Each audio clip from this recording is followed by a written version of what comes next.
Bom, como vocês viram, hora de falar sobre saúde. A gente está no mês de agosto, que é um mês de conscientização sobre o câncer de pulmão. A gente vai falar sobre isso, mas antes eu queria mostrar os dados aqui do Brasil. A gente está falando de um problema que sim, precisa ser conversado, precisa ser alertado, porque aqui no Brasil, em 2020, a gente teve mais de 28 mil mortes por câncer de pulmão. Os dados estão aí na tela. 85% dos diagnósticos associados ao tabagismo. Recentemente, a gente viu notícias também de celebridades, né, com câncer de pulmão. Então, a Rita Lee, cantora, morreu em maio. Ela tinha 75 anos e ela estava tratando um câncer desde 2021.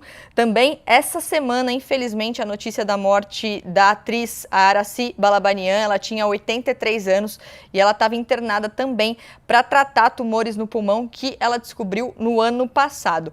Bom, para a gente conversar sobre esse assunto, a gente está com a companhia aqui muito especial do Dr. Fernando Maluf, que é oncologista, fundador do Instituto Vencer o Câncer. Doutor, obrigada pela participação para a gente falar sobre esse assunto tão importante. Afinal, a gente mostrou aqui os números, né? Mais de 28 mil mortes em 2020. A gente também viu que o tabagismo é um fator de risco muito grande. Então, eu queria já começar perguntando justamente sobre isso, sobre os fatores de risco. Além do tabagismo, quais são os outros? Bem-vindo. Oi, Mari, é um prazer poder estar conversando com você e com todo mundo que está nos vendo. Realmente esse é um problema muito importante, esse é o segundo câncer mais comum, tanto nos homens quanto nas mulheres. E sim, em vários locais do mundo é a primeira causa de morte. Como foi mencionado já, o cigarro é o fator mais importante como causador do câncer de pulmão, tanto em homens quanto em mulheres.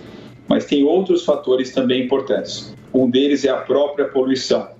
Então, tem um estudo publicado numa revista chamada Lancet Oncology, uma revista importantíssima, que mostra que cidades que têm mais poluição na Europa têm mais risco de câncer de pulmão em mulheres.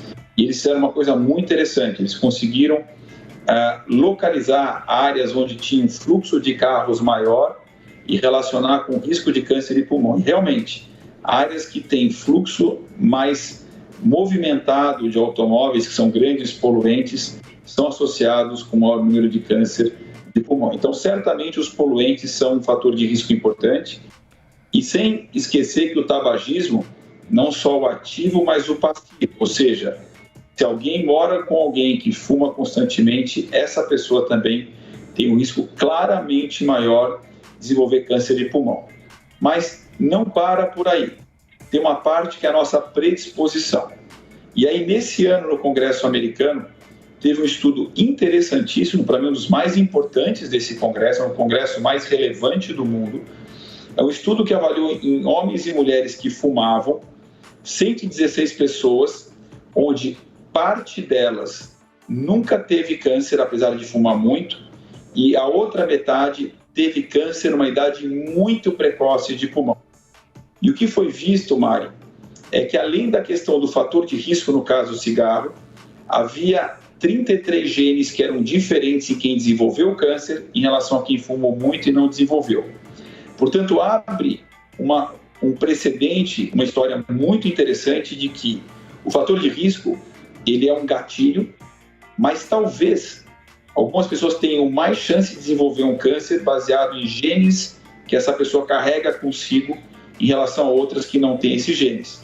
Por isso tem gente que fuma a vida inteira e não tem câncer, mas, por exemplo, tem um infarto, um AVC.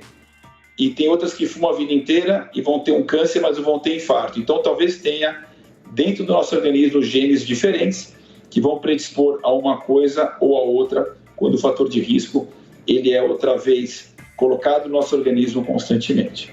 Doutor, é tão importante quando a gente tem essas informações. Informação também é importante no combate às doenças. Informação também é importante para o trabalho dos médicos, mas hoje a gente vive numa era de informação em todo lugar, a todo momento. Então, eu já vi na internet muitas pessoas falando sobre doenças, sobre câncer.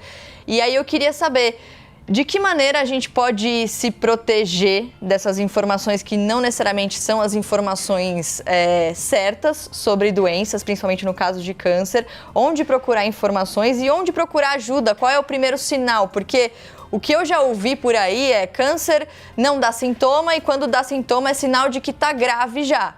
Isso a gente ouve bastante. Então, no caso do câncer de pulmão, onde buscar informação confiável e como observar o próprio corpo para falar, ok, talvez agora eu precise procurar um médico para ver o que está acontecendo? Bom, o Instituto Vencer o Câncer, que nós fundamos, tem um cabedal de informações absolutamente fantástico, feito pelos melhores médicos do país e profissionais de saúde, sobre desde prevenção até exames de rastreamento para diagnóstico precoce, até tratamento. Quando a gente olha para o câncer de pulmão, Mari, para quem fuma, obviamente o ideal é não fumar, mas para quem fuma, deve-se fazer uma tomografia anualmente, sem contraste, demora 30 segundos para detectar potenciais nódulos que sejam tumorais. Então a tomografia para um fumante, ela é super importante, faz parte do exame de rastreamento. Mas óbvio que melhor do que tratar é prevenir. E como que a gente previne o câncer de pulmão? Obviamente não fumar, tentar se afastar o máximo possível da poluição, né?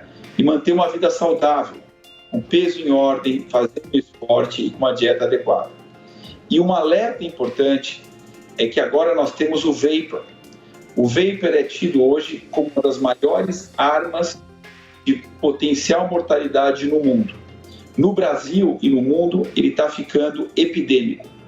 Os jovens vêm fumando vapor de um modo absolutamente crescente.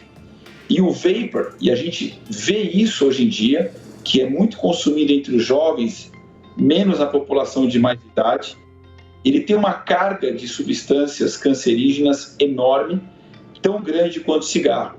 Mas pior ainda, ele tem os aromáticos para dar o gosto saboroso, que tem, outra vez, substâncias cancerígenas. E pior ainda, ele tem essa questão da cor, que é uma cor bastante sexy, sedutora, que parece que é uma coisa interessante. O vapor no Brasil é ilegal, o mundo inteiro tem colocado um alerta.